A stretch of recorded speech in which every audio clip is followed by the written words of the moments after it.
All right, we back like we never left. Another episode of the Black Ball Sports Podcast featuring your boy Sam Anton. Oh God, from Viral Hip Hop News and Hip Hop Uncensored. What's going on, brother? How you feeling? I'm feeling great, man. The football season is getting way closer. Yeah, man. It's pretty much here, bro. I don't know if it's because both our teams play so late in the season, but it seems like it's coming back so fast. I love it, but it's happening so fast. It's crazy, you know. Well, for me personally, it's fast as hell because I haven't watched my team play this late in the season since I was 9. So, right. Me, hell yeah, this shit fast. And I mean, and we in that dead period right now where I remember as kids we used to hate this time because it was boring and wasn't nothing going on, with no football going on. It wasn't coverage the way it's covered now, to where we can kind of stay updated on what our teams are doing even during this slow period. But man, as adults, you blink your eye and it's fucking a week goes by. So this shit's flying, man. And I'm excited. I'm ready to go.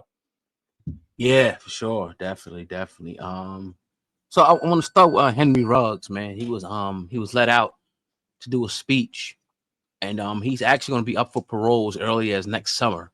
Yeah. Like, so when training camp is going, he'll be up for parole. And that they're already talking about, there's a few teams that would give him an opportunity. Said he's been working out in prison. He's still in shape. And in my opinion, he's very, very, very remorseful. You could never bring a life back, as we know. And I'm sure the family is pissed off, but you could just see it all over his face, man. And so a lot of people are saying they don't, you know, I heard a lot of people talking very harshly, like, you can't bring the woman back. He shouldn't have another opportunity. What's your thoughts on Henry Ruggs being given another opportunity, despite the fact that he recklessly drove and, you know, and killed somebody?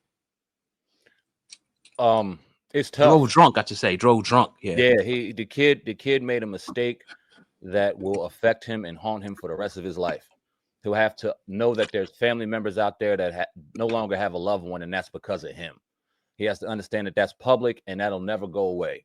But at the end of the day, we have court in place. We have laws in place.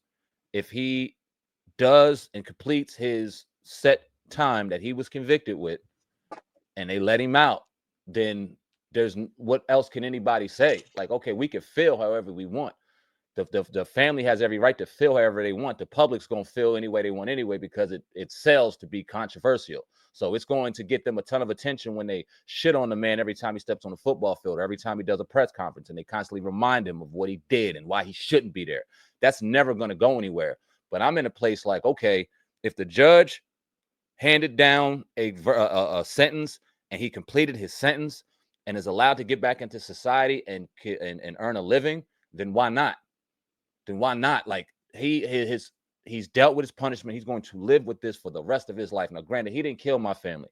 And if he were to kill my family, I probably would feel much different. But from the outside looking in, brother served his time. He did what he was supposed to do. He will live like this for the rest of his life. If he is compatible enough to get on a football field and compete at a high level, at an NFL level, my hands are white with it, man. I'm gonna watch the brother. I'm gonna cheer for the brother. I'm not going to forget what he did, but at the same time, I'm not going to hold it over his head for the rest of his life, even though this is a tough one, man. It really is. Yeah, again, it ain't none of our family, so we really can't really feel, you know, that. I'm sure if it was, we probably want him in jail forever. Facts. You know what I mean? So I don't blame the family for having those sentiments, but this is what the court of law, the judge, you know, deem his punishment, and he's going to complete that. And he's out there already starting his activism, speaking out against drunk driving, you know, speaking out, you know, and every chance this man gets, he's showing remorse. Every single chance. He was just a young kid that made a mistake. And I want to also give a shout out to Devontae Smith, because they were like best friends.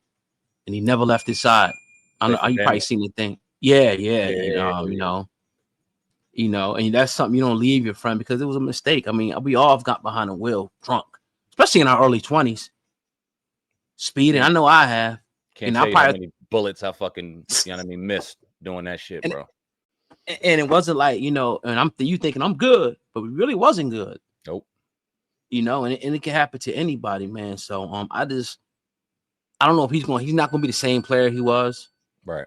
You know, I'm sure he'll still have a little bit of speed. He'll still be decent, but he's not gonna be that number one pick or first round pick Henry Ruggs anymore. But I'm sure just the opportunity for him to get back on the field is going to mean the world to him, and maybe he'll make an impact. We'll see, but he's gonna make, I think, a bigger impact off the field than he is on the field.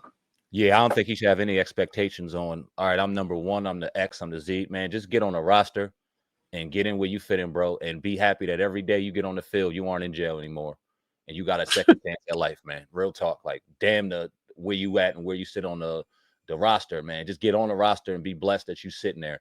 Another thing, man, and this is unfortunate because we get to watch this play out in the public. How many drunk drivers have gone and killed somebody, unfortunately, done their time, got out, and were able to continue their lives and continue to get jobs and continue to move forward with the life that we don't even know about, who have the luxury of not having to expose that information because they're not in the public, because they're not out here as a known figure. So they get to live their life a little bit more under the radar, and their sins get to go under the radar more so. And even us, like, we, God forbid, we did something in our past that's not as publicized as Henry Ruggs, former Alabama, former first round pick that did this type stuff. So, man, and I know a lot of people say you're in a blessed position, you're a football player, but when you're in a public light, you put yourself out to receive all kinds of nasty hate, criticism, and whatever gets thrown your way. So he's gonna have to really mental up and get tough, because once he gets out, I wouldn't be on social media nothing too much because it's gonna get hard. But maybe he's built for it. Maybe he's getting ready for that now. And at the end of the day, I want to see the brother get a second chance if he's released under law. And like I said, I'm not gonna judge him on it. Right. Nah, me neither, man. Like I said, he showed every bit of remorse and he served his time. So, good luck to him. Another bit of news, Shador Sanders. They blowing this out of proportion. Yeah. He was speeding, I guess. He was going like 100 something. 41 miles over the speed limit.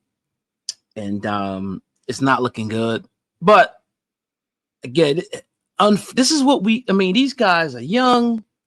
They got cars that probably hit 200 miles an hour. I'm not trying to justify it, but sometimes I'm 40 years old and I'll be in my car hitting it sometimes. You know what I mean? Every now and then. Not like I used to when I was younger. Right. But it's just being blown out of proportion because it's Shador. I seen one article, someone was like, the shit, they cut him. I'm like, oh my God. Like, it's just they pray for the downfall of these quarterbacks and these brothers so much, man. It's sick.